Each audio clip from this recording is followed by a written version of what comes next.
শালার আমি একটা জিনিসই বুঝি না, গরমকাল সাইদের কেলা আমার ধরো নাই, কবজে কেলা ধরবো আর আমি কবজে দোকানে নি কেলা কম বেচু। শালা রঙ কেলা যেতাম 100 যদি কেলা নিয়ে বেচতে যেতাম, লাভে লাভ হয়ে যেত।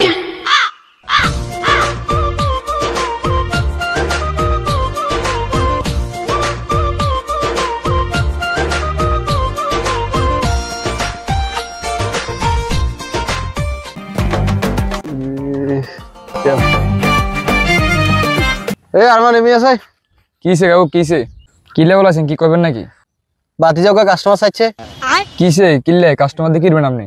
টিম হইছে যে টান অন কুইয়া যাবে সে দিতাম চাই। কি গন মি আপনি কি টিম এসে কোন অভাব আছে না? বাবুরে তুই তো জানো না টিম হইছে যে কাশিডে আছি আমি। আচ্ছা ঠিক আছে সামুয়ারি, আচ্ছা কুইয়ার বদল অন্য কিছু চলে আর দিন লইতে